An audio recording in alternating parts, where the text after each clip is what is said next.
Y digo, comunicar, te comunicas a tu manera. ¿Pero cómo que tengo problemas de comunicación? No estoy de acuerdo. ¿Qué estás haciendo? No. Repetí conmigo. Zvieta. La S como si fuese un zumbido. Mati.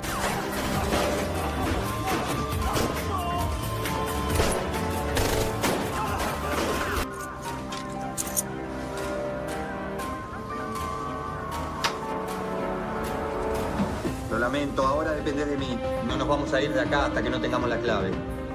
Rocío, ¿qué es una grabación? No está ahora. ¿Cómo? Que Rocío, ¿qué hace? Lo de siempre, va.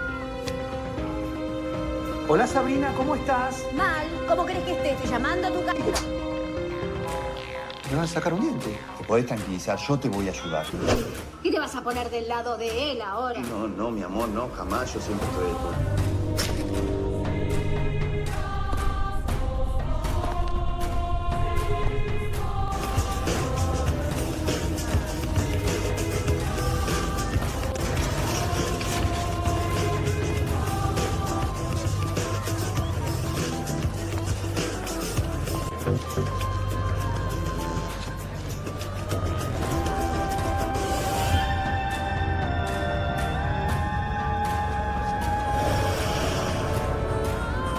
Esta es una pedorrada, ¿lo escribe tu viejo?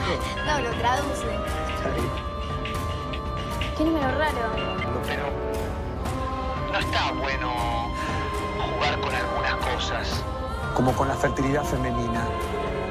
Pero bueno, quédate tranquila. Yo soy una persona de mente abierta. Soy open mind.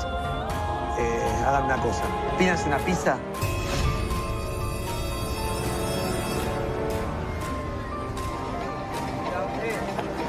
Necesito pensar. ¿Lavado de dinero? Sí, necesito un lavado, pero ¿lo lavás en tu casa?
The title calls Alexa and Regina partners by accident, but the accident isn't really their meeting. It's the moment each woman realizes that the life she thought she understood was partly designed by someone else. Roy's deception connects them before trust does, and that makes their alliance unusually unstable. They don't begin with shared values, shared history, or even a natural affection. They begin with the same wound and the uncomfortable knowledge that neither of them saw it coming. That is the pressure point at the center of the 2026 comedy Accidental Partners. Here on Cinema Deep View, the interesting question isn't simply whether Alexa and Regina can outmaneuver the man who betrayed them. It's whether revenge can become a form of independence when the entire partnership was created by the person they want to escape. If Roy remains the reason they cooperate, then even their resistance still revolves around him. The premise invites a loud, fast version of this story. Two very different women discover they have been deceived by the same man, anger replaces disbelief, and an unlikely team forms around retaliation. Yet beneath that setup sits a more revealing tension. Betrayal does not automatically make two people allies. Sometimes it makes them rivals for the right to define what happened.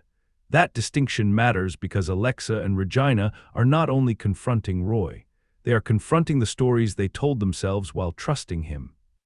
Each must decide whether the other woman is evidence of personal humiliation or proof that the deception was larger than either of them. The film's emotional credibility depends on how seriously it treats that shift. An alliance formed through anger can produce momentum, but a relationship formed through recognition can produce meaning.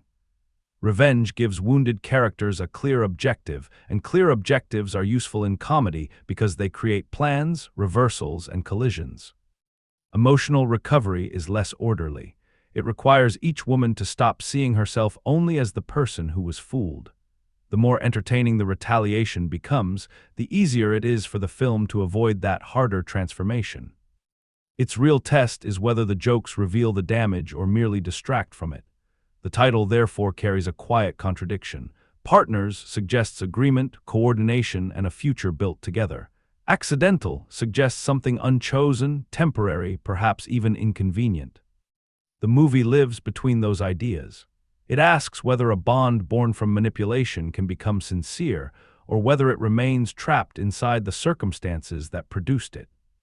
So the deeper question is this: when betrayal forces Alexa and Regina into the same fight, does pursuing revenge free them from Roy's deception, or allow him to keep defining the terms of their lives? Before the answer can be tested, the film has to establish what kind of experience it wants to offer. A revenge comedy, a story of reluctant friendship, or something more uneasy moving beneath both. Accidental Partners presents itself as a revenge comedy. But its most effective moments come from the unstable relationship at the center of that revenge. The plans, confrontations, and reversals provide the external movement. What gives the film its personality is the constant negotiation between Alexa and Regina, two women who have every reason to cooperate and almost no reason to trust each other. That distinction shapes the experience. Anyone approaching the movie for an elaborate campaign of retaliation may find something lighter and less meticulously constructed than expected. The film isn't primarily interested in making Roy's downfall into a flawless strategic operation. It places greater weight on the friction created when two incompatible personalities are forced to share an objective. Their alliance generates comedy not because they instantly become an efficient team, but because agreement on the enemy doesn't erase disagreement about everything else. The strongest immediate quality is therefore the contrast between the leads. Alexa and Regina bring different rhythms to the same emotional crisis. One response may appear more controlled, the other more direct, yet both forms of confidence are gradually exposed as protective performances. Their exchanges work best when the film allows irritation, pride, and reluctant admiration to occupy the same moment. A reaction held for an extra beat can say more than an argument. A sudden change in posture can reveal that a confident remark has landed somewhere painful. This gives the movie an accessible emotional foundation. Betrayal is the premise, but comparison is the sharper source of discomfort. Each woman is tempted to study the other as though she might explain what was missing in herself. Was the deception possible because the other woman possessed something she did? Was one relationship more authentic? Was one of them merely a replacement? Those questions are rarely productive, yet they're psychologically believable. The film gains depth whenever it recognizes that Roy's manipulation doesn't only damage trust in him. It distorts how Alexa and Regina initially see one another. The first meaningful reservation is that the movie doesn't always stay with that discomfort long enough. Comedy naturally releases tension, but some jokes arrive where a little more silence might have revealed more. The lighter rhythm keeps the story moving and prevents the emotional conflict from becoming oppressive.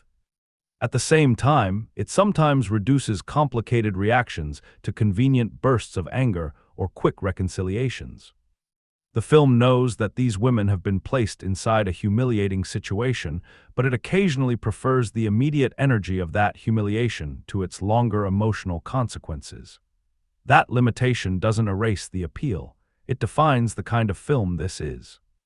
Accidental Partners favors pace, chemistry, and recognizable emotional conflict over severe realism. It wants the satisfaction of resistance without forcing the audience to remain inside every painful implication of the betrayal. For viewers who value lively character clashes and a friendship emerging through shared chaos, that balance may be exactly right. Those seeking a darker examination of manipulation or a more intricate revenge narrative in which every move produces an unexpected moral cost may find the treatment too comfortable. The movie's early achievement is making the alliance feel necessary before it feels natural. Alexa and Regina don't join forces because the screenplay has already proven they belong together. They do it because acting alone would leave each of them trapped inside Roy's version of events. Cooperation becomes a way of recovering information, control, and dignity. That necessity is the mechanism that drives the story. The plot moves whenever their shared objective pushes them closer, while their competing instincts threaten to pull them apart. The story begins by giving deception the shape of rescue. Alexa and Regina encounter Roy at separate moments when he appears to protect each of them from a theft. That entrance matters because it establishes the emotional trick before the financial one. He doesn't initially present himself as someone asking for trust.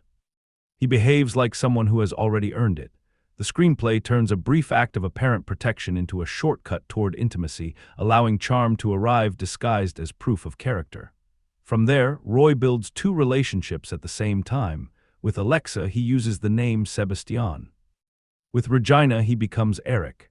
Alexa is a polished public relations professional who gradually reorganizes her future around him, even leaving her job to focus on the relationship. Regina is a physically confident trainer whose savings are tied to the business she hopes to build. The contrast is functional rather than decorative. Each woman has something different at risk, so the same deception damages them in different places. Alexa has invested identity and direction. Regina has invested guarded trust and economic independence. The central want initially appears simple. Both women want a relationship they can believe in. Yet the plot becomes active only when Roy converts that desire into leverage. He claims that a banking problem abroad requires urgent help. Alexa hands him access to credit, while Regina resists giving up the money connected to her dream. His request reveals how the con works. He doesn't merely steal from strangers. He persuades people to interpret sacrifice as evidence of love. That is the first major causal link. Emotional commitment creates financial vulnerability. Financial vulnerability makes disappearance possible. Disappearance turns private doubt into a problem that can no longer be contained inside either relationship. Roy's scheme succeeds because Alexa and Regina are separated, each holding only part of the evidence. The movie's engine starts when those pieces finally touch. The connecting object is almost comically ordinary, a photograph taken in a cafe. Alexa and Roy appear in the background, and the image reaches Regina through the friendship between Claudia and Oli. Regina recognizes the man she knows by another name and discovers that what looked like a personal relationship was one performance inside a larger pattern. The photograph doesn't solve the problem. It destroys the explanation that had kept the problem manageable. Until that moment, a delayed message or sudden absence could still be rationalized. Once the second identity appears in the same frame, uncertainty becomes betrayal. This is the choice that locks the women into the story. They can remain isolated and treat the other person as a rival, or they can compare information and accept an uglier truth. Cooperation means surrendering the comforting possibility that each relationship was unique. It also means admitting that Roy understood how to appeal to both of them. The alliance is therefore not born from instant friendship. It is born from the practical need to reconstruct a lie too large for either woman to see alone. Their pregnancies raise the cost beyond lost money or wounded pride. Roy hasn't simply interrupted two romances. He has left both women facing futures shaped by decisions he may never take responsibility for. The comedy uses chaos and retaliation as movement, but this condition gives that movement weight. walking away is possible in a physical sense. Emotionally and practically, however, the consequences remain. The revenge objective gives the screenplay a clean forward line. Find Roy, expose the structure of the deception, prevent him from escaping consequence, and recover whatever control can still be recovered. Yet revenge alone would be a thin engine. What sustains the film is that Alexa and Regina must act through one another. Each possesses knowledge, temperament, and access the other lacks. Every useful step requires coordination, and every coordination forces them to confront the assumptions they formed about each other. That design creates a repeating rhythm. A new piece of information produces temporary agreement. Their different methods then create friction. Friction threatens the plan, but the consequences of failure push them back together. The pattern is familiar, yet it suits the material because their conflict isn't arbitrary. Alexa's professional instinct is to manage appearances, anticipate reactions, and create a controlled presentation. Regina's instinct is more immediate. She trusts movement, confrontation, and visible action. One tries to shape the situation before entering it. The other would rather enter and force the situation to reveal itself. Neither approach is automatically superior. Control can become hesitation, while directness can become recklessness. The plot gains momentum whenever the film lets their methods correct each other. It loses force when one woman is reduced to creating a problem so the other can solve it. The stronger version of this partnership depends on mutual necessity. Alexa should not merely calm Regina, and Regina should not merely energize Alexa. Each must expose a limitation in the other's way of surviving disappointment. Roy functions as more than the person they are chasing. He is also the absent author of their initial conflict. By selecting different identities and different emotional strategies, he has encouraged each woman to believe in a private version of him. When Alexa and Regina compare those versions, they are also forced to compare themselves. That is why the story can create delay without stopping. Even when the external pursuit pauses, the alliance remains unstable because the women are still deciding whether they see one another as evidence of humiliation or as a route out of it. The screenplay's most important source of inevitability lies there. Once they meet, neither woman can return to her earlier understanding of the relationship. New information cannot restore innocence. It can only change where responsibility is placed. Roy depends on secrecy, and their partnership destroys secrecy by turning two incomplete experiences into one shared account. So the story engine isn't simply revenge. It is the conversion of isolated shame into collective knowledge. The chase moves the characters through the plot, but recognition gives the movement meaning. Every step toward Roy is also a test of whether Alexa and Regina can stop measuring themselves against each other and begin measuring the deception itself. That test leads directly to the film's pressure map because plans reveal intention while pressure reveals character. Alexa's visible goal is to regain control of a life that suddenly feels misread. Roy's deception does more than remove a partner from her future. It makes her question the judgment that led her to reorganize that future around him. For someone accustomed to managing impressions and anticipating how other people will respond, being fooled becomes a particularly intimate defeat. She can usually shape the story surrounding an event. Here, she discovers that she has been living inside someone else's presentation. That is why her control often feels less like simple confidence than a defense against exposure. Alexa wants information, structure, and a plan, because those things allow her to convert humiliation into a problem that can be solved. Her visible composure protects a more difficult need. She must learn that being deceived doesn't make her foolish, and that recovery cannot depend on creating a flawless response. The tighter she tries to control the aftermath, the more the film reveals how deeply Roy's actions have destabilized her. Regina enters the same crisis from the opposite direction. Her strength is physical, immediate, and openly expressed. She appears more comfortable acting before uncertainty has been fully organized. That directness gives the partnership momentum, especially when Alexa's caution risks becoming paralysis. Yet Regina's forcefulness also carries its own defensive purpose. Movement prevents reflection.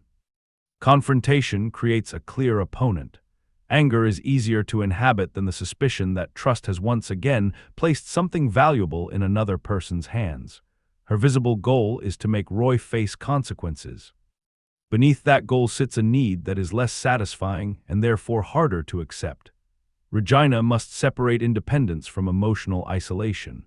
Protecting herself has not prevented betrayal, just as Alexa's careful planning has not prevented manipulation. Each woman begins with a survival strategy that has worked often enough to feel like identity. The crisis exposes the limits of both. This is where their partnership becomes the film's most useful source of pressure. Alexa and Regina do not simply challenge each other's personalities. They challenge the stories each has built about what competence looks like. Alexa may read Regina's impulsiveness as a lack of discipline. Regina may interpret Alexa's preparation as fear disguised as sophistication. Both judgments contain a fragment of truth, which is why they hurt. The film works best when their disagreements are not arbitrary obstacles, but accurate observations delivered without kindness. Their performances support that tension through contrasting rhythms. Alexa's reactions often depend on restraint. A pause before answering can suggest that she is selecting the response least likely to reveal injury. Stillness becomes a form of management. When that stillness breaks, the change carries more weight because the character has spent so much energy maintaining it. Regina's performance operates through speed and physical readiness. She seems prepared to move toward the problem before everyone else has agreed that action is necessary. Her confidence occupies space, but a delayed reaction or brief retreat can reveal the uncertainty beneath it. The contrast allows thought to appear through behavior rather than explanation. Alexa's posture can suggest that she is trying to keep an unstable situation formally contained. Regina's tone can harden when vulnerability comes too close to the surface. Neither woman needs to announce that the other has become emotionally important. The shift is visible when irritation begins to include concern, or when an argument no longer threatens to end the partnership because both characters assume there will still be a partnership afterward. Roy remains the obvious opposing force, but he is not the only one. He represents a system of manipulation built from selective attention. He studies what each woman values and reflects it back in a form designed to earn access. With Alexa, that may mean presenting himself as a future worth, reorganizing her life around. With Regina, it means appearing dependable enough to approach the guarded space around her ambitions. His power depends less on extraordinary charm than on his ability to make each woman feel individually understood. Once he disappears, the more persistent opposing force becomes self-deception. Alexa and Regina must resist the desire to preserve some flattering fragment of the relationship. It would be emotionally easier to believe that Roy's feelings were real despite his actions, or that one woman received a more authentic version of him. That possibility keeps comparison alive. Each may search the other for evidence that explains why the deception happened, as though Roy's choices could be traced back to some personal deficiency. The film's deeper argument depends on rejecting that structure. Manipulation succeeds by making its target feel responsible for understanding the manipulator incorrectly. The victim begins asking what she missed, what she lacked, or what she should have done differently. Those questions can become useful when they restore awareness, but they become destructive when they transfer moral responsibility away from the person who chose to deceive. Alexa and Regina expose that mechanism in one another. When Alexa sees Regina's strength, she must confront the fact that confidence offers no immunity. When Regina sees Alexa's intelligence and professional control, she discovers that careful judgment can also be exploited. The other woman's existence initially feels threatening because it disproves the comforting belief that the betrayal could have been prevented by becoming a different kind of person. Their relationship gradually offers a more generous conclusion. Neither was deceived because she lacked the qualities the other possesses. Roy succeeded by adapting himself to the qualities already present in each of them. That recognition turns comparison into solidarity. It also changes the emotional meaning of revenge. Punishing Roy may satisfy the desire for consequence, but understanding his method prevents him from continuing to define how the women see themselves. The supporting characters matter when they widen this pressure rather than merely delivering information. Friends can function as witnesses to the identities Alexa and Regina held before Roy. Their reactions remind the women that the betrayal exists within a larger network of loyalty, embarrassment, concern, and practical consequence. When those characters only push the plot toward the next encounter, the film feels thinner. When they reveal how differently Alexa and Regina behave around people who already know them, they help distinguish genuine personality from the defensive versions produced by crisis. The central blind spot shared by both women is the belief that control must be recovered in the same form in which it was lost. Roy controlled information, so they want complete information. He controlled the timing of his disappearance, so they want to control the timing of his exposure. He turned intimacy into strategy, and they risk answering by turning every emotional response into strategy as well. Pressure reveals whether they can pursue justice without reproducing the logic that harmed them. Alexa must act without total certainty. Regina must pause without interpreting restraint as weakness. Both must trust someone at the precise moment when trust appears least rational. That is the deeper function of their accidental partnership. Roy brings them together as evidence of his own deception. The choices they make under pressure determine whether they remain evidence or become authors of something he never intended. On the surface, Accidental Partners is about two women responding to the same betrayal. Beneath that surface, it is about something more uncomfortable, how easily identity can become dependent on being chosen by someone else. Roy's deception injures Alexa and Regina because he lies to them, takes from them, and disappears. Yet the deeper damage comes from what his absence seems to say about their own judgment. Each woman has built part of her confidence around the belief that she understands people, understands risk, and understands herself. Discovering that Roy has performed two different identities destabilizes more than romance. It creates the fear that self-knowledge may also have been a performance. That fear forms the central thread of the film. Alexa and Regina are not only trying to reveal who Roy really is. They are trying to decide whether his deception reveals anything true about them.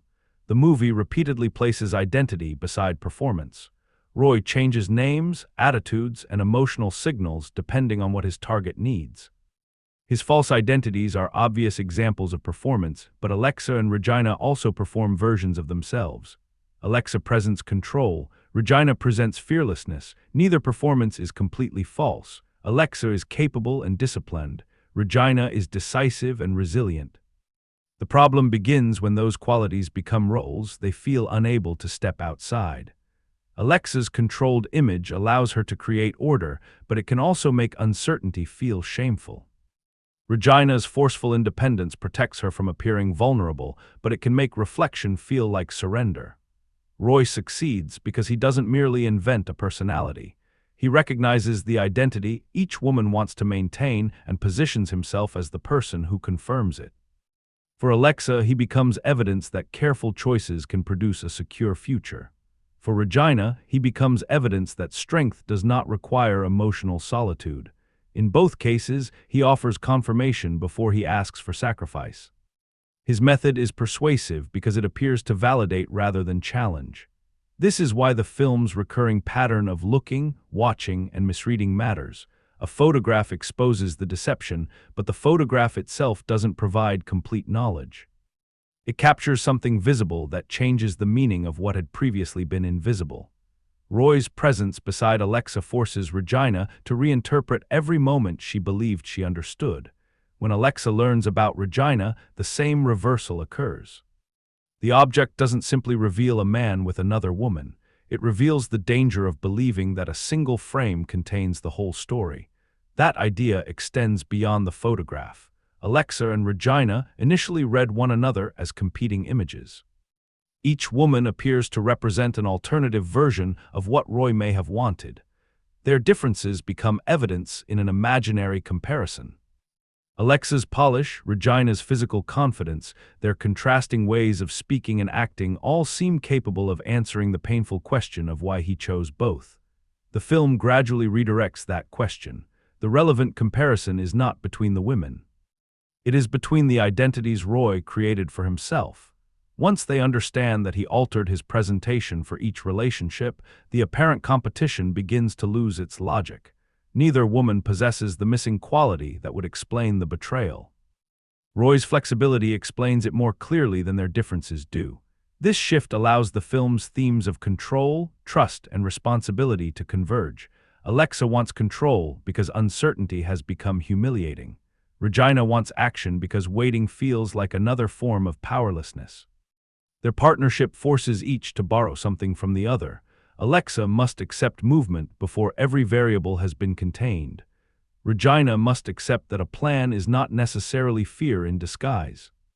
The partnership becomes meaningful when those borrowed qualities stop feeling like compromises and begin to feel like growth. The film suggests that independence is not the refusal to need anyone. It is the ability to choose dependence without surrendering judgment. Alexa and Regina were manipulated through isolated trust. They begin to recover through shared trust. That recovery remains complicated because revenge can imitate empowerment. Planning Roy's exposure gives them purpose, restores momentum, and replaces passive uncertainty with visible action. Those effects are real. The danger is that every decision may still be organized around him. If their confidence rises only when his position weakens, then their emotional lives remain connected to his. The film asks the audience to enjoy the retaliation while quietly questioning its limits. We are invited to want consequence. Roy has converted affection into access and trust into opportunity.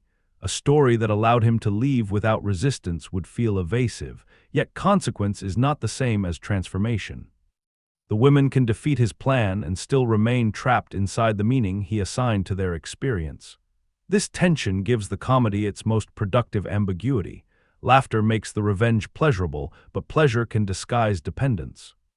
A successful scheme may produce a satisfying reversal while leaving the deeper wound untouched. The film is strongest when it lets both ideas coexist. Retaliation can be emotionally necessary, and retaliation alone can be insufficient. The pregnancies intensify this ambiguity. They represent consequences that cannot be reversed by exposing Roy or recovering money. They also transform the women's decisions from reactions to immediate betrayal into choices about the future. Roy may have created the circumstances, but the women must determine what those circumstances will mean. That distinction is essential. Responsibility for the deception belongs to him. Responsibility for the next stage of their lives cannot remain entirely with him because allowing that would extend his control. The film's emotional argument therefore moves away from the question of whether Roy deserves punishment. That answer is relatively simple. The more difficult question is whether Alexa and Regina can refuse to let punishment become the only proof that they survived.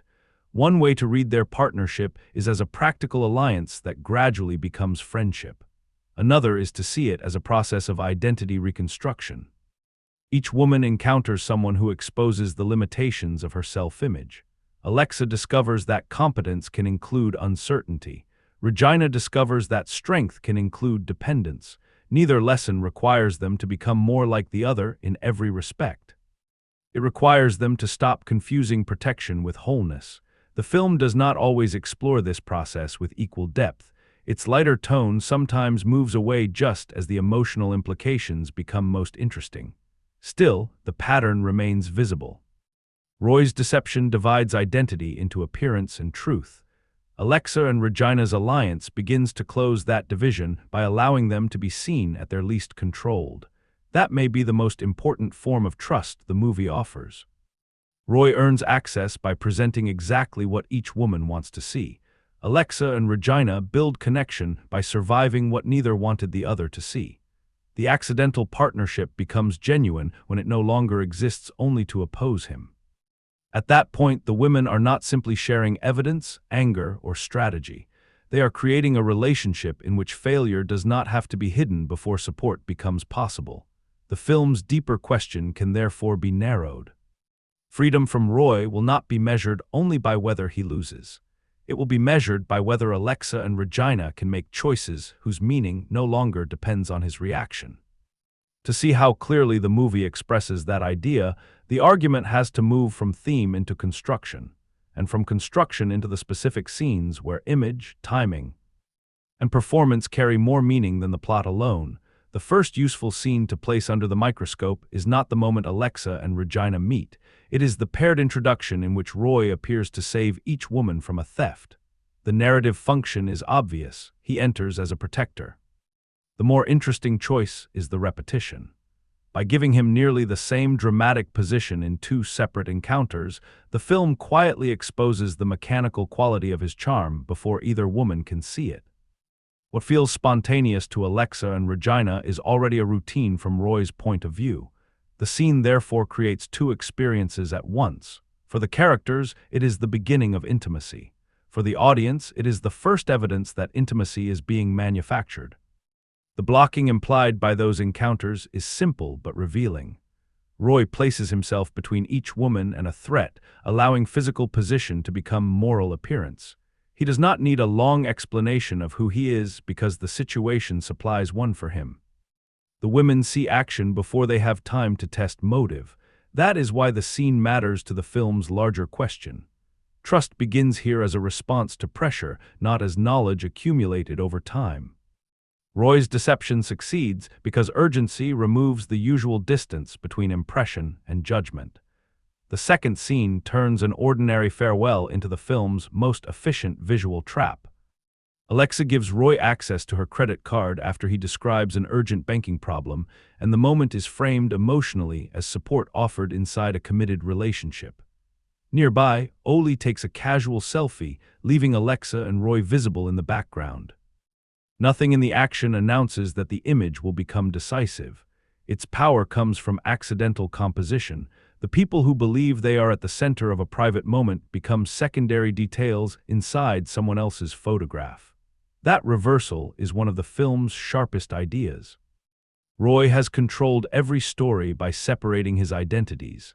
The selfie defeats him without confronting him because a camera records proximity without respecting the boundaries of his performance. The background becomes more truthful than the foreground. A cheerful image made for one purpose acquires another meaning when it reaches Regina. The movie does not need the photograph to be visually elaborate. Its plainness is the point. Deception is exposed not by heroic investigation, but by the ordinary circulation of an image Roy never considered important. The scene also changes the viewer's position. Before the photograph travels, we are watching Alexa make a costly decision from within her emotional logic. She believes she is helping someone whose future is connected to hers. Once Regina sees the same frame, the audience is forced to look at the moment again from outside that belief. The card is no longer only an act of generosity. It becomes evidence of how thoroughly Roy has converted affection into access. The scene therefore moves from romance to fraud without changing the original action. Only the context changes. The third scene begins with recognition and ends with physical confirmation. Claudia shows Regina the image. Regina identifies the man she knows under another name, and she rushes to check the place where she kept the money intended for her business. The sequence connects three forms of evidence: an image, a remembered identity, and an emptied private space. Each step removes another possible excuse. First, Roy may have been seen with someone else. Then the second name proves a constructed life. Finally, the missing money makes the deception materially undeniable. Editing rhythm is crucial to the effect even at the level of story design. The information arrives faster than Regina can emotionally process it. She moves because movement is her defensive language. Instead of pausing to explain betrayal, the scene lets recognition become action. The drawer or hiding place then supplies the silence that anger cannot. An empty space is more effective than a speech because it represents both the stolen savings and the future those savings were meant to create. These scenes test the deep view question from three directions. The rescue scenes show how Roy defines the terms of trust. The farewell and selfie show how his control depends on keeping experiences separate. Regina's discovery shows the instant separation collapses and private shame becomes shared evidence.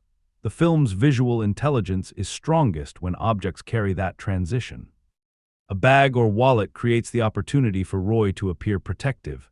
A credit card turns emotional confidence into financial exposure. A selfie joins two realities he has worked to keep apart. An empty compartment converts suspicion into consequence. None of these objects is remarkable by itself. Their meaning comes from the pressure placed around them. That is also why the partnership begins before Alexa and Regina consciously choose it. The photograph has already placed their stories in the same frame. Their later alliance simply catches up with what the image has revealed. They were never rivals occupying separate romances.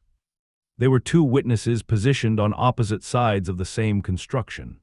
Accidental Partners works best when its craft departments stop treating comedy, character, and theme as separate assignments. Direction, performance, rhythm, editing, and design all produce the same sensation. Two women who would never have chosen one another are forced into an increasingly shared frame. The film does not need a grand visual concept to express that idea. Its most useful craft choice is contrast, followed by gradual convergence. Ihtzi Hurtado directs the film, Michelle Castro is credited with cinematography, Carlos Silva Vallejo with editing, Carla Viancini with production design, and Abril Alamo with costume design. Those credits matter because the central relationship depends on departments coordinating differences without turning Alexa and Regina into cartoons. The visual and performance systems must make them distinct, then allow those distinctions to become less defensive as the alliance develops. Direction begins with rhythm. Hurtado has described comedy as timing grounded in realism rather than a move toward exaggeration.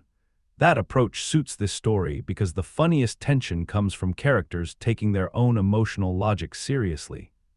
Alexa's need to organize a situation and Regina's instinct to act on it can generate comedy without either becoming ridiculous. Each response feels reasonable to the person giving it and frustrating to the person receiving it. Performance and editing must therefore behave like one system. A reaction shot cannot merely confirm that a joke has landed. It has to tell us who currently controls the encounter. When Alexa pauses before responding, the cut can hold long enough for calculation to become visible.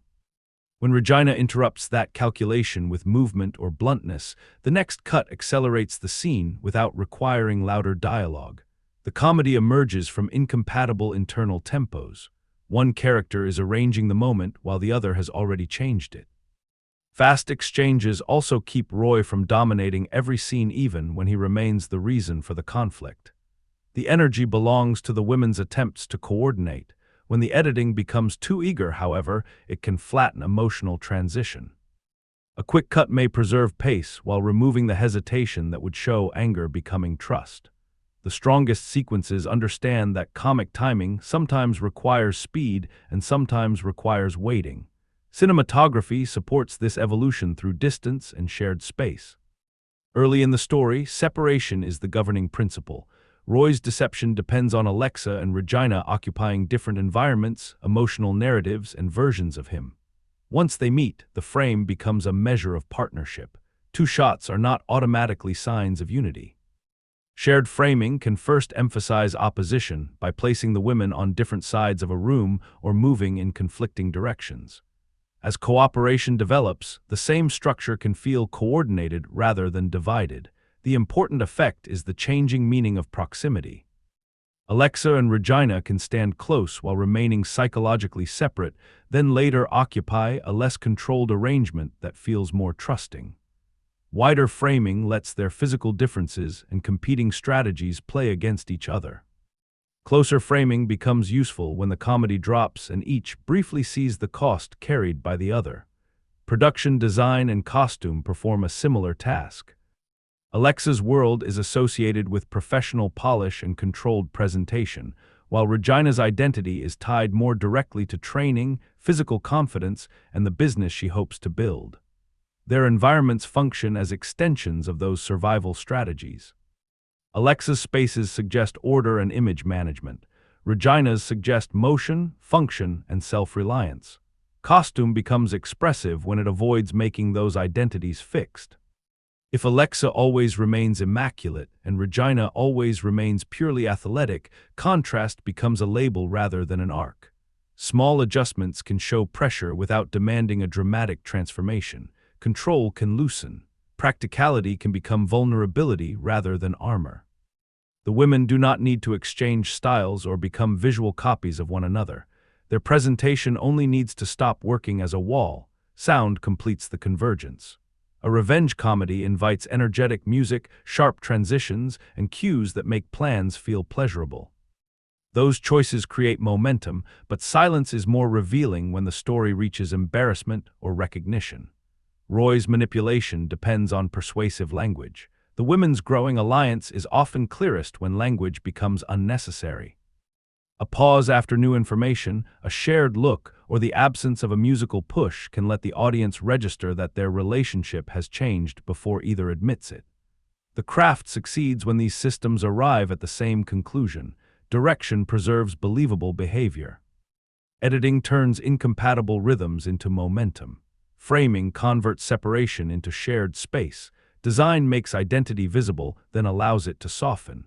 Sound knows when to energize retaliation and when to leave the emotional cost exposed. The limitation is that craft can also make revenge feel more complete than it is. A brisk montage, confident score, and satisfying visual reversal may imply that action has resolved what action can only interrupt. The movie's deeper argument survives only when the filmmaking leaves room for reconstruction after the joke. So the question is not whether the craft makes the plan entertaining. It does. The more important test is whether those choices decorate the revenge or reveal the relationship being built underneath it. The most consequential weakness in Accidental Partners is not that its revenge is too light. The problem is that the film sometimes treats lightness as permission to shorten emotional consequences. Alexa and Regina are dealing with manipulation, financial loss, disrupted futures, and pregnancies connected to a man who has constructed separate identities around them. Those pressures could support both comedy and genuine unease. Too often, however, the screenplay moves from injury to comic action before the characters have fully absorbed what has happened. This affects the partnership because trust occasionally develops at the speed required by the plot rather than the speed suggested by the betrayal. Alexa and Regina have practical reasons to cooperate, but practical cooperation is not the same as emotional safety. Each woman initially represents evidence that Roy's relationship with the other was not what it seemed. Resentment, comparison, and suspicion should therefore remain active even after they agree on a plan. When the film lets those tensions surface, the alliance feels earned. When a joke or new objective quickly removes them, friendship begins to seem like a structural necessity rather than a difficult choice. The consequence is a slight imbalance between premise and treatment. The premise carries emotional weight, while the execution often prefers immediate momentum. That choice keeps the movie accessible, but it also limits how deeply the characters can change. Alexa's need for control and Regina's reliance on action are strong foundations for an arc. Both defenses should fail in specific ways before either woman can build a healthier response. The film recognizes those patterns, yet it doesn't always pressure them hard enough to produce a lasting transformation. A smaller limitation appears in the machinery surrounding the central pair. Supporting characters are useful when they reveal who Alexa and Regina were before Roy or show how the betrayal changes their relationships with others. At times, though, their primary role is to pass along information, create an encounter, or move the women toward the next stage of the plan. The cafe photograph is an efficient device, but efficiency becomes noticeable when too many developments arrive exactly when the story needs them. Coincidence can launch a comedy. Repeated convenience can make the characters seem less responsible for discovering their own way forward. There is a strong defense of this approach. Accidental Partners is designed as a broad, fast-moving comedy rather than a psychological drama. Its purpose is not to reproduce the full emotional reality of betrayal. It creates a controlled space where humiliation can be converted into energy and where viewers can enjoy resistance without remaining inside despair. A slower, more painful version might be richer in one sense while losing the chemistry and forward movement that define this one. The lighter tone also protects the women from being reduced to suffering. Alexa and Regina are allowed to be angry, strategic, mistaken, funny, and occasionally unreasonable. They are not presented only as victims waiting for the story to restore what Roy took. Comedy gives them activity. It lets the film place their choices, rather than his deception, at the center of the viewing experience. That defense is persuasive up to a point. Tonal restraint is not the same as emotional avoidance. A comedy does not need extended grief, but it does need consequences that remain visible after the punchline. The best scenes allow humor and damage to occupy the same space. The weaker ones use humor to close the subject before it has produced a new understanding. The flaw is therefore tolerable rather than destructive. It prevents accidental partners from becoming as emotionally sharp as its premise allows, but it does not erase the appeal of the central relationship. In fact, the limitation may be inseparable from the film's accessibility. The same briskness that reduces psychological depth also keeps the partnership lively and prevents the story from becoming defined entirely by Roy's cruelty. The final measure is whether enough truth survives the compression. Alexa and Regina do not need to process every consequence on screen. They do need to emerge as more than an efficient revenge team. When the movie shows them learning to trust without pretending that trust has become easy, it reaches the stronger version of itself. When it treats victory over Roy as a substitute for that process, the deeper question remains only partially answered. Accidental Partners belongs to two familiar traditions that do not always fit together comfortably. One is the revenge comedy, where humiliation is transformed into strategy and the audience is invited to enjoy the reversal of power. The other is the mismatched partner story, where two incompatible personalities discover that cooperation reveals strengths neither could access alone. The film's identity comes from placing the second tradition inside the first. That distinction changes what victory should mean. A conventional revenge story can end once the deceiver loses money, status, freedom, or control.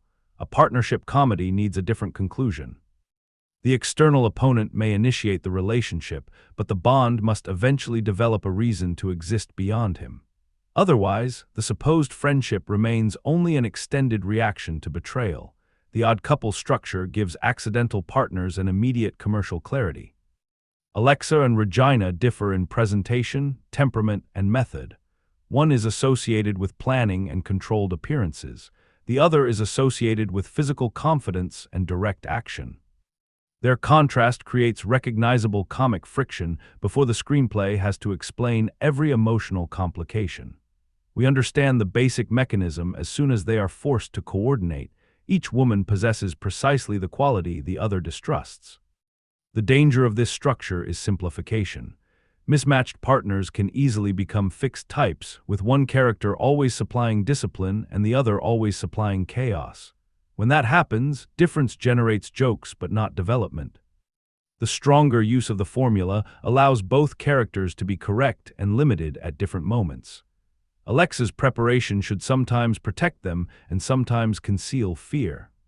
Regina's decisiveness should sometimes break through paralysis and sometimes create consequences she failed to anticipate. This is where the film enters a wider conversation about female solidarity in stories built around romantic betrayal. Such narratives often claim to center women while still allowing the deceptive man to determine every important relationship. The women meet because of him, compare themselves because of him, act because of him, and reach emotional closure only after confronting him. Even when he is defeated, he remains the structural center of the story. Accidental Partners pushes against that problem by making Alexa and Regina's chemistry more interesting than Roy's performance. The audience's attention gradually shifts from how he deceived them to how they interpret, resist, and eventually rely on one another. That shift is essential. A film about solidarity cannot simply replace romantic dependence with shared obsession. It must show the partnership producing something that revenge alone could not. The movie also reflects the appeal of star-driven comedy, where contrasting screen personas are part of the attraction. The leads do not disappear into identical emotional textures.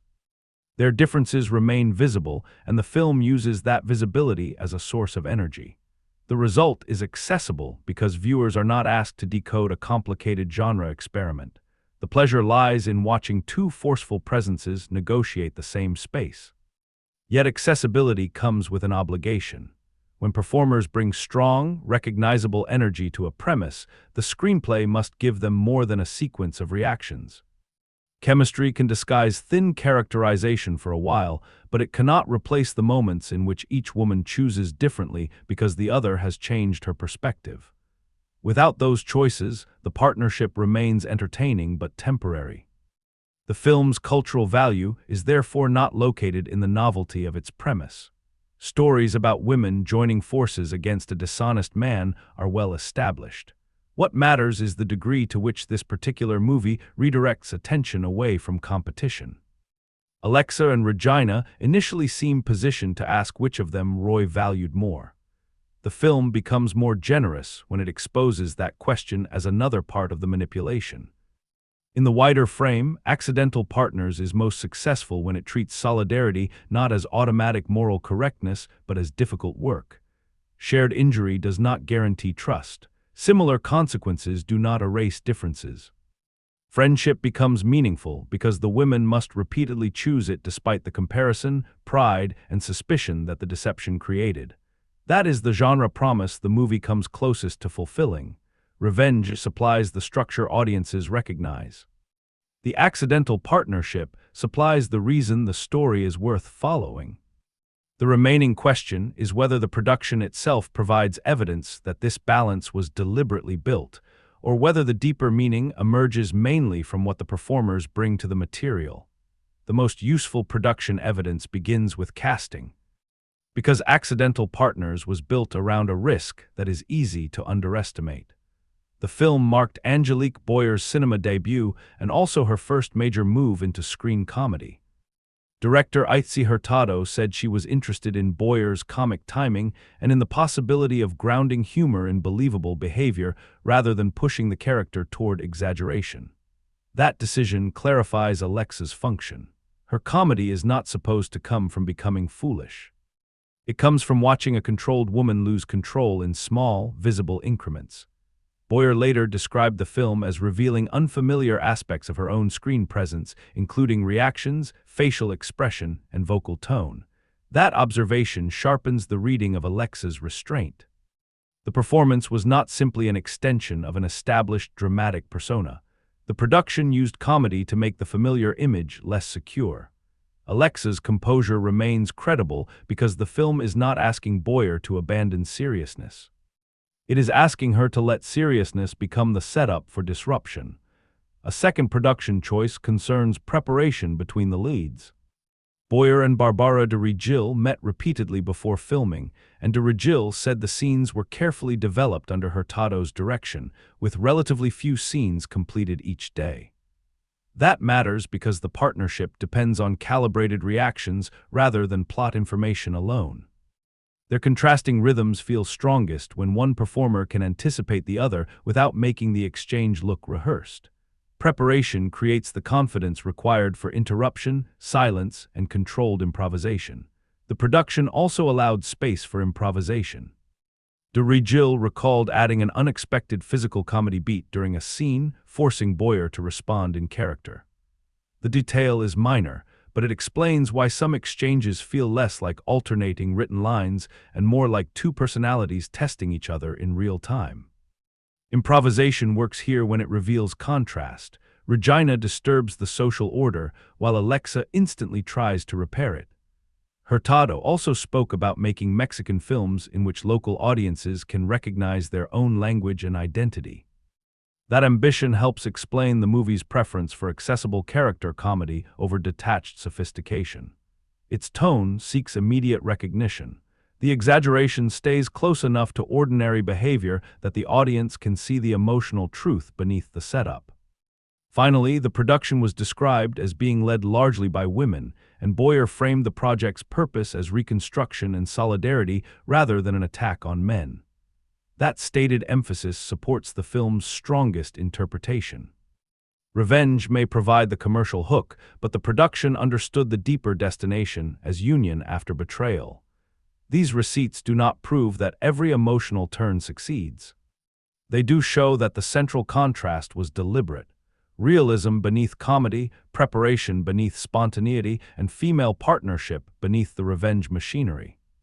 The counterreading must now test whether that partnership genuinely escapes Roy's influence or merely gives the same dependency a more appealing shape. The strongest alternative reading is that Alexa and Regina never truly escape Roy's influence. Their partnership may look like recovery, but nearly every stage of it remains organized around the man who deceived them. They meet because of him, compare themselves because of him, make plans because of him, and measure success through what they can take back from him. From this angle, the alliance is not freedom from Roy, it is a more active form of captivity. There is evidence for that interpretation. Their earliest conversations are shaped by reconstruction. They compare names, promises, financial requests, and emotional performances in order to discover which parts of their relationships were fabricated. Even when they begin cooperating, Roy remains the subject that gives their interaction direction. Remove him from the equation, and it is initially difficult to identify what Alexa and Regina would share. The revenge structure strengthens this concern. Planning retaliation gives the women agency, yet it also allows Roy to determine the terms of that agency. He created a game of false identities, hidden information, and emotional leverage. Their response risks accepting the same rules. They gather information, perform roles, conceal intentions, and attempt to manipulate the outcome. The moral difference is clear. They are reacting to exploitation rather than initiating it. The psychological resemblance is still worth noticing. Under this reading, the partnership can be understood as a temporary survival mechanism rather than a genuine transformation. Shared anger creates intimacy quickly because it removes the need to explain the wound. Both women already understand the humiliation. That immediate recognition can feel like trust, but recognition and trust are not identical. Once Roy is no longer present as a shared enemy, the relationship may lose the pressure holding it together. This interpretation also complicates the film's treatment of solidarity. Alexa and Regina stop competing with one another, which is meaningful. Yet the story may receive too much credit simply for redirecting their anger toward the person responsible. Refusing rivalry is only the beginning of solidarity. A lasting bond requires curiosity about the other person beyond the betrayal.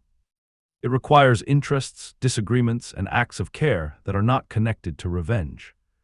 The original Deepview thread argues that their alliance gradually becomes a space where both women can be seen without maintaining the identities that Roy exploited. That reading explains the value of their contrasting personalities and the emotional importance of cooperation. The counter-reading explains why some of that development can feel compressed. The film sometimes asks the audience to accept friendship because the women have shared an extreme experience without always showing enough ordinary connection to prove that the friendship can survive after the crisis. Still, the alternative reading has its own limitation. It treats origin as destiny. A relationship can begin under unhealthy circumstances and still acquire a meaning that exceeds them. Roy may be the reason Alexa and Regina meet, but he does not automatically remain the author of every choice they make afterward.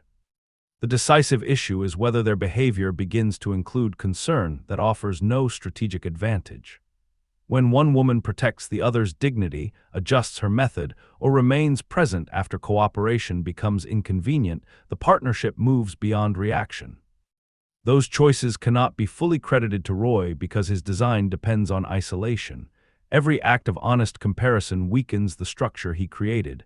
Every moment of trust produces an outcome he did not intend. The film therefore supports both readings. The revenge keeps Roy structurally central longer than the deeper theme can comfortably sustain. At the same time, the women's growing ability to recognize one another without comparison suggests that the alliance is becoming more than a response to him.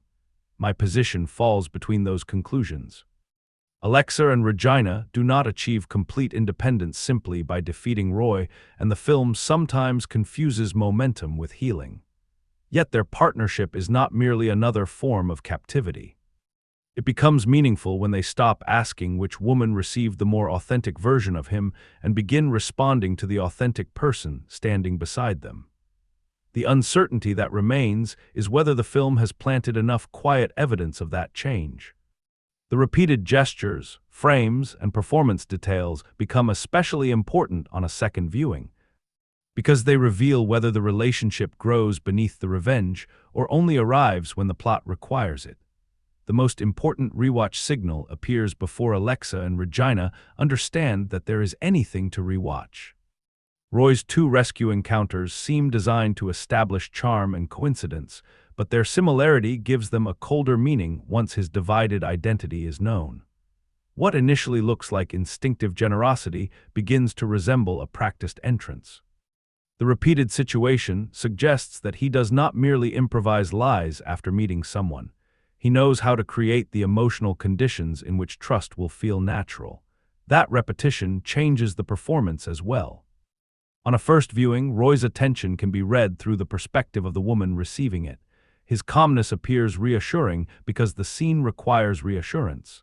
Later, the same control becomes suspicious. He rarely seems to be discovering the relationship alongside Alexa or Regina. He often appears to be measuring which version of himself the moment requires.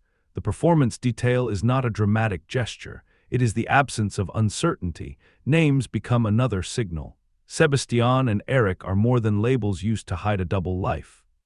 Each name gives Roy permission to build a slightly different emotional role. The important pattern is not simply that he lies about his identity. It is that he creates a separate reality around each identity and encourages both women to treat that reality as private. A second viewing makes every personal promise feel less isolated because the audience now senses the unseen parallel occurring elsewhere. The photograph carries the clearest version of that design. At first, it is an ordinary image with Alexa and Roy positioned incidentally in the background. Later, the background becomes the only part that matters. This reversal teaches the viewer how to watch the rest of the film. Details presented as secondary may contain the truth, while the person controlling the foreground may be controlling only the appearance of truth. Phones, messages, photographs, and financial access all perform a related function. They connect people while allowing Roy to keep those connections divided. He depends on selective visibility. Each woman receives enough attention to feel secure, but never enough information to see the full arrangement. The technology itself is not deceptive. Its fragments become useful to someone who understands how rarely people compare private experiences. Money also changes meaning on reflection. Alexa's credit access and Regina's business savings initially represent separate acts of trust. One is connected to a relationship imagined as a shared future. The other is connected to a future Regina has been trying to build through her own effort. When the parallel becomes clear, both forms of money reveal the same strategy. Roy does not steal only what the women possess. He targets what their resources represent. A quieter signal lies in the way Alexa and Regina react before they fully cooperate. Their first instinct is not only anger toward Roy, it is attention toward each other. They look for differences that might explain his choices. On a second viewing, those moments reveal how effectively his deception survives even after discovery. He no longer needs to keep the women physically separated if comparison can keep them emotionally separated. The performance shift becomes meaningful when that comparison begins to weaken. Alexa's pauses stop functioning only as attempts to preserve authority and begin making room for Regina's perspective. Regina's quick reactions gradually include moments of restraint, not because she has lost force, but because she is learning that immediate action is not the only form of strength. These are small adjustments, yet they matter more than any sudden declaration of friendship. Shared framing carries the same evolution. Early proximity emphasizes conflict. The women may occupy the same space while appearing to pursue different emotional objectives. Later, similar compositions can suggest coordination because their attention begins moving in the same direction. The frame does not need to announce unity. It only needs to stop treating each woman as the obstacle blocking the other. These signals make the film more rewarding through design rather than surprise alone. Knowing the deception changes Roy's entrances, the photograph, the financial exchanges, and the women's earliest judgments. More importantly, it reveals that the real hidden development is not his fraud. It is the gradual moment when Alexa and Regina stop behaving like two separate victims of the same story and begin acting like partners capable of writing a different one. The complete meaning of those patterns depends on what happens when the plan reaches its decisive stage, when revenge can no longer remain an entertaining possibility and must prove what it has actually changed. From this point on, the ending, the reveals, and their meaning are all on the table. If you want the film unspoiled, pause here and come back after you've seen it. The decisive revelation is larger than the fact that Sebastian and Eric are the same man. His real identity is Roy, and the two relationships are parts of a repeatable system.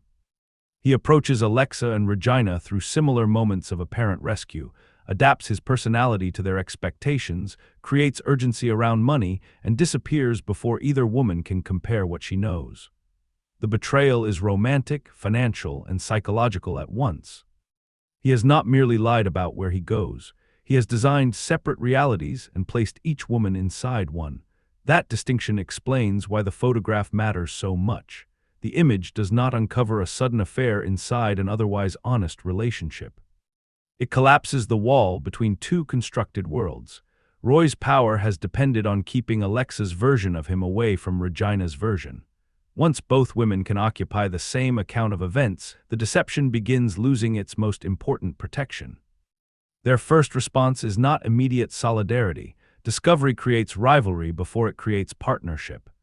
Each woman wants to know which relationship was more real, which name came first, which promises were repeated, and whether the other received something she did not.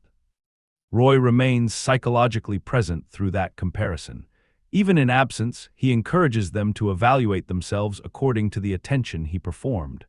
The film's first major reversal occurs when they recognize that this competition serves him.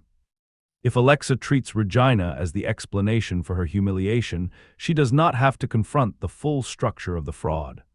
If Regina treats Alexa as an opponent, Roy's separation continues even after his physical escape. Their alliance begins when the question changes from "why did he choose her?" to "how did he use both of us?" The pregnancies make that change unavoidable. Roy has left behind consequences that cannot be cancelled by exposing a false name or interrupting another scheme. Alexa and Regina must consider futures in which his biological connection does not automatically grant him emotional authority. The film's promotional description makes clear that he both defrauds and impregnates them, while later official promotion emphasizes Alexa's refusal to let his status as the father determine his access to her child. That stance gives Alexa's arc its clearest endpoint. At the beginning, she places extraordinary value on the future she imagines building with Roy.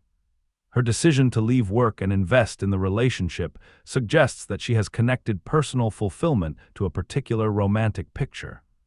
The deception destroys that picture, but the ending does not require her to abandon the desire for family. It asks her to separate that desire from the man who exploited it.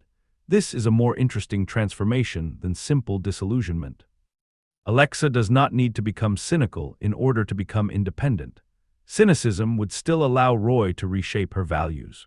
Her growth lies in refusing the false choice between romantic fantasy and emotional isolation. She can retain her capacity for commitment while becoming more careful about the difference between being promised a future and actively constructing one. Regina's arc completes the opposite movement. Her independence appears more visible from the beginning. Her savings represent a business dream built through her own work, and her resistance to lending Roy that money initially suggests stronger boundaries. Yet he still gains access and steals it, proving that self-reliance alone cannot eliminate vulnerability. Regina's lesson is therefore not that she should have trusted no one. That conclusion would confirm her defensive instincts without developing them. Her change comes from discovering that dependence can be chosen rather than imposed. She begins the story protecting her ambitions as though protection must be solitary. By the end, she has someone beside her who understands both the practical loss and the humiliation beneath it. The middle movement converts those internal changes into a series of plans, pursuits, false identities, and failed attempts to reach Roy. The failures are important because an easy first victory would make the partnership unnecessary. Every collapsed plan exposes the limitation of treating revenge as a technical problem. Alexa's preparation cannot guarantee control. Regina's momentum cannot force reality to cooperate. Each woman must accept correction from the person whose method she initially dismissed. The official synopsis itself emphasizes jealous conflict, improvised plans, disguises, pursuits, and unsuccessful revenge attempts before the pair finally become an effective team. Those failures also prevent Roy from becoming an all-powerful mastermind. His success depends less on genius than on ordinary emotional habits, embarrassment, privacy, wishful thinking, and the reluctance to compare intimate experiences. Once the women communicate openly, his advantage becomes increasingly fragile. The story does not defeat him by making Alexa and Regina better liars. It defeats him by making secrecy harder to maintain. The final act brings that conflict to a wedding. Roy has moved into another version of the same performance, placing himself inside a public ceremony built around trust, identity, and promised permanence. Alexa and Regina, assisted by their friend, enter the event through disguise and disruption. The setting is not incidental. The wedding transforms his private manipulations into a public test, placing the language of commitment beside a man whose entire strategy depends on commitments that cannot meet one another. Structurally, the wedding completes the pattern established by the café photograph. In the earlier scene, Roy appears accidentally in the background of another person's image. At the wedding, he attempts to make himself the unquestioned center of the frame. Alexa and Regina reverse that arrangement by bringing the background into view. The hidden relationships, stolen money, alternate names, and abandoned consequences now surround the identity he is trying to present publicly. This is why exposure is more meaningful than a purely physical act of revenge. Roy's method turns every woman into an isolated witness whose account can be dismissed as confusion, jealousy, or private disappointment. Alexa and Regina make those accounts mutually supporting. One story might be explained away. Two matching structures reveal a pattern. The wedding cannot remain the controlled conclusion of his latest performance once the other versions of him enter the room. The climax is intentionally chaotic. Disguise, escalating misunderstanding, physical comedy, and public confrontation make the sequence broader than the film's quieter character moments. That tonal expansion is entertaining, although it also reveals the movie's central limitation. The emotional damage is complicated, while the final mechanism is relatively simple. Enter the ceremony, disrupt Roy's control, and place the truth where it can no longer be privately managed.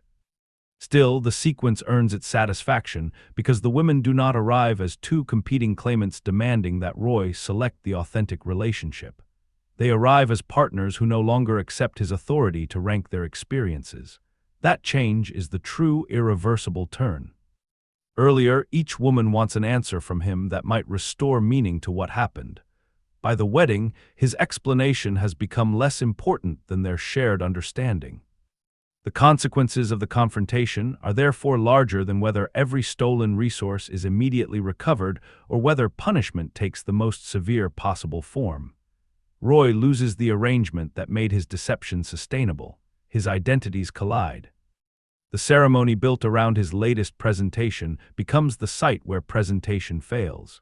Most importantly, Alexa and Regina leave the confrontation with a relationship that no longer requires him to remain emotionally central. This answers the rewatch signals. The repeated rescue scenes reveal a practiced method rather than coincidence. The two names show that identity is a tool he adjusts rather than a truth he protects. The photograph demonstrates that uncontrolled context is dangerous to him. The missing money shows that his promises are designed to reach whatever each woman values most. Their early shared frames appear hostile because both still look toward him for meaning. Their later coordination feels different because their attention has turned toward each other.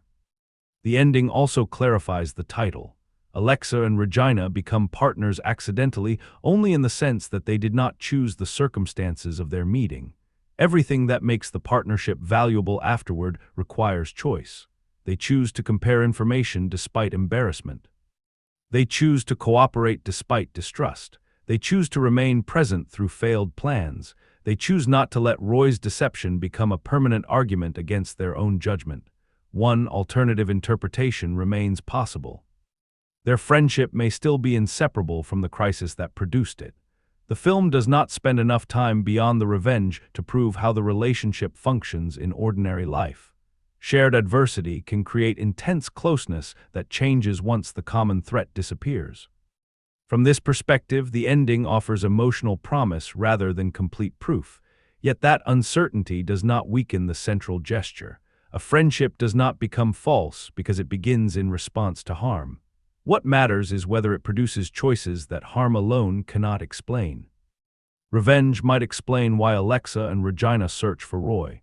It does not fully explain why they begin protecting each other's dignity, adjusting their instincts, and imagining the future as something they can face together.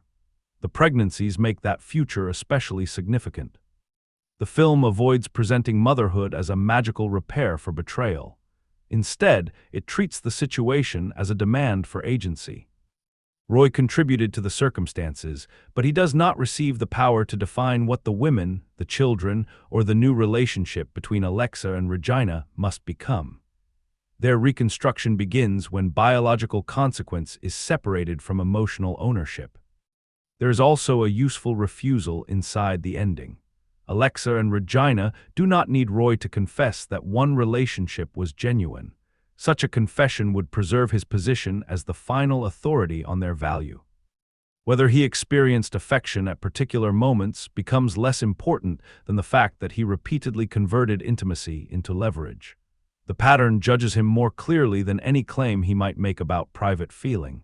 The film's answer to the deep-view question is therefore qualified. Revenge helps free Alexa and Regina because it brings them together, gives form to their anger, and prevents Roy from continuing without resistance. But revenge is not the source of their final freedom. If his humiliation were the only result, he would still define the meaning of the story. Freedom appears when the partnership creates something his deception cannot explain. Roy understands desire as access, trust as vulnerability, and identity as performance. Alexa and Regina gradually build an opposite model.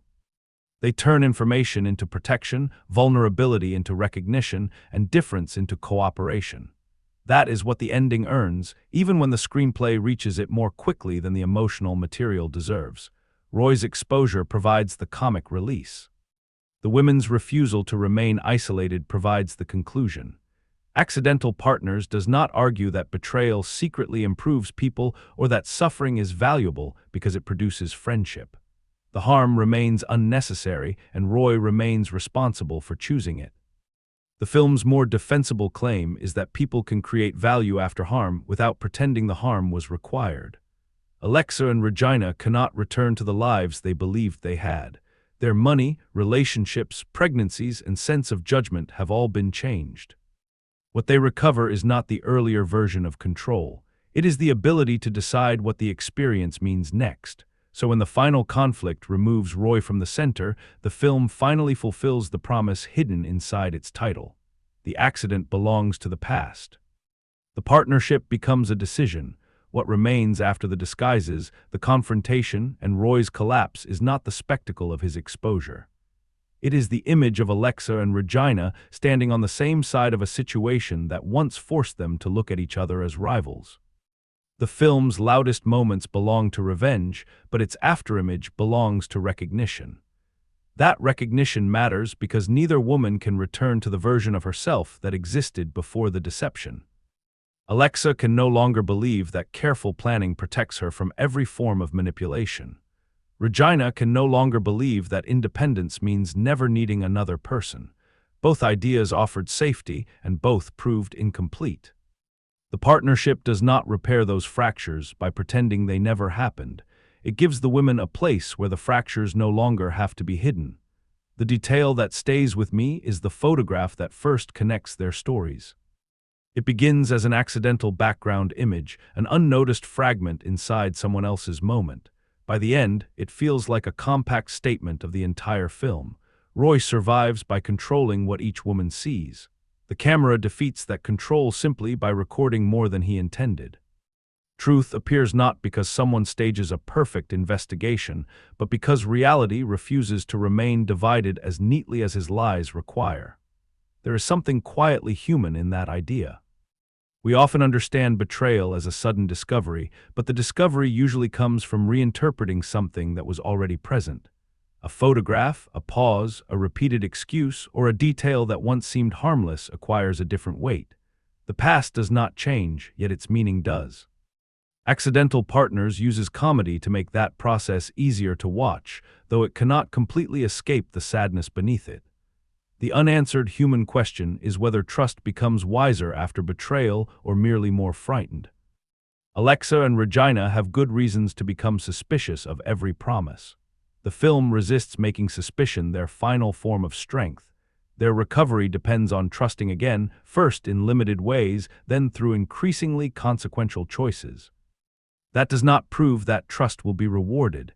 It proves only that refusing all trust would allow Roy's behavior to shape every relationship that follows. The friendship also changes the meaning of being witnessed. Roy watches in order to identify useful desires. Alexa and Regina eventually watch in order to notice when the other is retreating behind a familiar defense. That difference separates manipulation from care.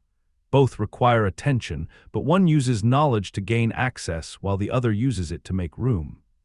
The film does not articulate this contrast directly, yet it is present whenever a reaction matters more than the plan being discussed. That is why the quieter exchanges deserve more weight than the final disruption. Public exposure can stop a performance. Private recognition can prevent the performance from becoming the victim's permanent understanding of herself. The movie reaches its most generous idea when it suggests that recovery is not proving Roy wrong about them. He never understood them deeply enough for his judgment to deserve that authority. This is where the movie grows slightly after reflection. During its broadest comic passages, the emotional logic can seem thinner than the premise deserves. The revenge machinery often moves faster than the character's pain. Once the plot is over, however, the contrast between speed and consequence becomes part of what remains. Alexa and Regina may finish the immediate conflict, but the future implied by their pregnancies, their losses, and their changed sense of judgment cannot be resolved in one triumphant scene. The film would be stronger if it spent more time inside that future.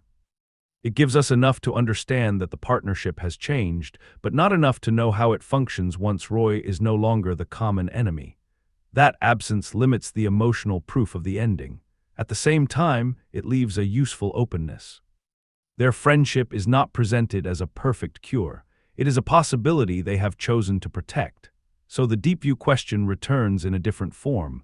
Does revenge free Alexa and Regina or keep Roy at the center of their lives? The film's answer is that revenge opens the door, but partnership is what allows them to walk through it. Roy remains the cause of the crisis. He does not remain the final source of meaning. That answer is satisfying, though not fully earned in every step. My personal score for Accidental Partners is 6.2 out of 10. The number reflects a movie with a strong central pairing, an accessible comic rhythm, and a theme more thoughtful than its light presentation initially suggests. It also reflects the distance between what the premise can support and how deeply the screenplay is willing to explore it. The film's greatest achievement is the way Alexa and Regina gradually replace comparison with recognition. Their contrast gives the comedy energy, but the better scenes use that contrast to reveal defensive habits, not just personality types. Alexa's control and Regina's directness stop functioning as simple opposites. Each becomes both a strength and a limitation, and the partnership becomes credible whenever one woman's instinct corrects the other without erasing her. The limitation that affects the score most is emotional compression. Important consequences are often acknowledged, then quickly converted into the next comic objective. That keeps the film moving, but it also prevents several character turns from landing with the force they deserve. The friendship is appealing enough to believe in, yet the screenplay sometimes asks chemistry to complete work that should have been done through quieter scenes and more difficult choices. A score of 6.2 is not a dismissal. The movie succeeds as a light revenge comedy carried by its leads, and it contains enough thematic structure to support a deeper reading. It simply stops short of becoming the sharper film hidden inside its setup. A little more patience with humiliation, fear, and the uncertain future would have made the eventual solidarity feel less convenient and more transformative. Viewers drawn to lively chemistry, mismatched personalities, and revenge stories that remain broadly accessible are the most likely to enjoy it. Those looking for a darker treatment of manipulation, a tightly engineered con narrative, or a psychologically detailed examination of betrayal may find the tone too forgiving. The film asks for emotional investment, but it rarely asks the audience to remain uncomfortable for long. It is best approached as a streaming choice rather than an essential theatrical experience. Its pleasures come from the performances, the friction between the leads, and the satisfaction of seeing a manipulator lose control of the stories he created. Those elements work comfortably in a home viewing environment. A selective recommendation fits better than a universal one. Its rewatch value is moderate. The central reveal is easy to understand on the first viewing, but the repeated rescue pattern, Roy's shifting presentation, the photograph, and the early tension between Alexa and Regina gain additional meaning once the full structure is known. A second viewing is more rewarding for performance details and thematic echoes than for hidden plot complexity. Accidental Partners is therefore a film I would recommend with clear expectations. It is not the most rigorous version of its own idea, but it has charm, purpose, and a partnership strong enough to remain more memorable than the man who accidentally created it. If this deeper view added something to the way you read the film, a like or subscription helps Cinema Deep View continue these conversations. Do you think Alexa and Regina truly build a life beyond Roy's influence, or does their partnership remain permanently connected to what he did? And judged simply as a comedy, did the film give the betrayal enough emotional weight, or was its lighter approach exactly what made it enjoyable? However you read it, the most revealing choice is not the revenge itself. It is the decision to stop asking which woman Roy valued more and start recognizing that his judgment was never a reliable measure of either woman's worth. Cinema Deep View, look closer, and the movie changes.